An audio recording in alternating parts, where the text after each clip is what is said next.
अस्सलाम वालेकुम वरहमतुल्लाहि वबरकातुहू। जी नाज़रीन, आपका दोस्त मोहम्मद सलमान फ़ारूकी मीडिया सियालकोट से। नाज़रीन, आपने देखा तो होगा, सुना भी होगा कि मौलाना फजलुर रहमान साहब, अक्सर जब मैं साथी इन पे वीडियो अपलोड करता हूँ तो बड़ी नाराज़गी का इजहार करते हैं। कोई मसला नहीं, हमारा काम है बोलना, और हम बोलेंगे जहाँ हमें इश्काल हो, जहाँ हमें गलत लगेगा वो हम बोलेंगे।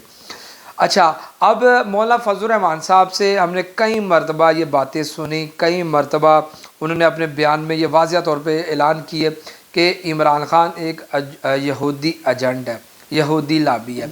ये कारकुनान के जहन में, हर एक के जहन में मौलाना फजलुर रहमान साहब ने ये चीज़ें बिठा दी हैं। और इमरान ख़ान जो है वो उन्होंने कहा जी वो डीज़ल ऐसे है। मौलाना फजलुर रहमान साहब के बाद पता लगा डीज़ल है, ये डीज़ल डीज़ल डीज़ल के नारे लगाए, सब कुछ किया। उन्होंने कहा जी सबसे इत्तिफाक हो सकता है, सबसे इत्तेहाद हो सकता है। मौलाना फजलुर रहमान साहब के ये अल्फाज हैं कि लेकिन यहूदियों से इत्तेहाद नहीं हो सकता, क्योंकि यहूदी कभी भी किसी का दोस्त नहीं हो सकता। लेकिन आज मौका ये आ बना, आज मामला ये आ बना कि दोनों ही आपस में जफियाँ पफियाँ हो रही हैं, ये यहूदियों की और दीन के ठेकेदारों की। मैं इनको दीन के ठेकेदार कहूँगा, जो कल और है आज और है। हालांकि देखें, अब मुझे ये बस सिर्फ बात ये बताएं कि अब बात मौलाना फजलुर रहमान साहब की माननी है या इमरान ख़ान की माननी है। इमरान ख़ान की बात ये माननी है कि मौलाना फजलुर रहमान साहब चोर डकैतू ये सब कुछ ये है, या मौलाना फजलुर रहमान साहब की बात माननी है कि इमरान ख़ान जो है वो एक यहूदी है, यहूदी एजेंट है।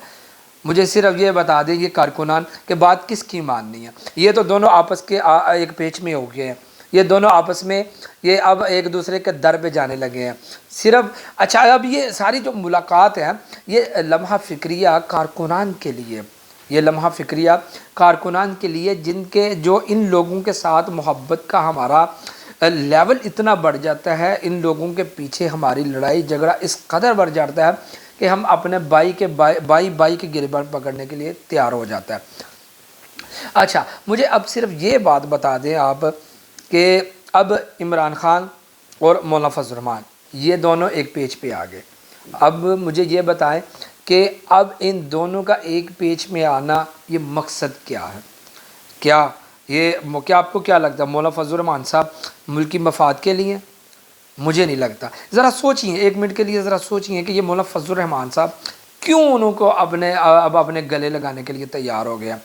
अब क्योंकि मैंने जो रिज़ल्ट निकाला है, अब जहाँ इनकी पिछले इलेक्शन में 10-10 सीटें थी ना जहाँ पे, अब वहाँ पे इनकी 4-4 सीटें रह गई हैं। जहाँ इनकी 21 से 12-12 13-13 सीटें थी, वहाँ पे इनकी 5-5 6-6 सीटें रह गई हैं। अब ये सारे मामला, अब इनका ये मामला, अब इनके बड़ी सीटें भी नहीं मिली। दूसरे नंबर पे बात ये है कि मौलाना फजलुर रहमान साहब ये बनना चाहते थे मुल्क का सदर, लेकिन उन लोगों ने सदर बनाया नहीं, दरमियान में आ गया ज़रदारी। अब ज़रदारी का इंतखाब मौलाना फजलुर रहमान साहब की जगह पे ले लिया। अब मौलाना फजलुर रहमान साहब पिछले सारे यहूदी फतवे वो सारे भूल बाल के अब जनाब सारे एक पेच में आके बैठने लग गए हैं। ओ जी, इमरान ख़ान के साथ हमारा इनका जिस्मों का नहीं दिमागों का जो लड़ाई है वो भी ठीक हो जाएंगे। अब ये क्या है? किन लोगों के पीछे लगना है आपने? किन लोगों के पीछे लगना है मुझे ये बता दे। फिर मैं क्यों ना यार ऐसे मर्द को, क्यों ऐसे मर्द मुजाहिद को क्यों सलाम ना करूं? मैं फिर क्यों ऐसे मर्द मुजाहिद के पीछे ना जाऊं कि यार जो कहता है मुझे सीटें मिले ना मिले, लेकिन मैं अपने नज़रिए से सौदा नहीं करूंगा। अब मुझे बताएं मौलाना फजलुर रहमान साहब कौन से नज़रिए पे चल रहे हैं और ये पीटीआई किस नज़रिए पे चल रही है? अब बात कारकुनान के अंदर है। अब ये कारकुनान बताएं कि किसकी बात माननी है, मौलाना फजलुर रहमान साहब की माननी है या इमरान ख़ान की बात माननी है?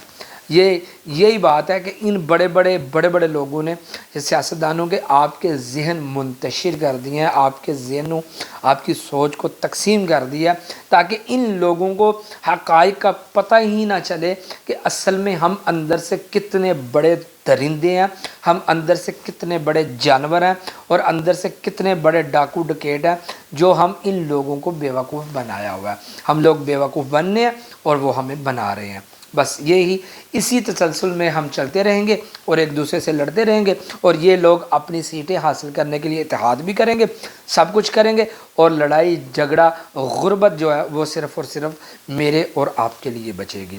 یہی ہمارا معیار ہے. شاید اس سے آگے ہم نہیں جا سکتے کیونکہ ہماری سوچ اور ذہن جو ہے وہ ایک محدود حد تک ہی جو رہ چکے ہیں.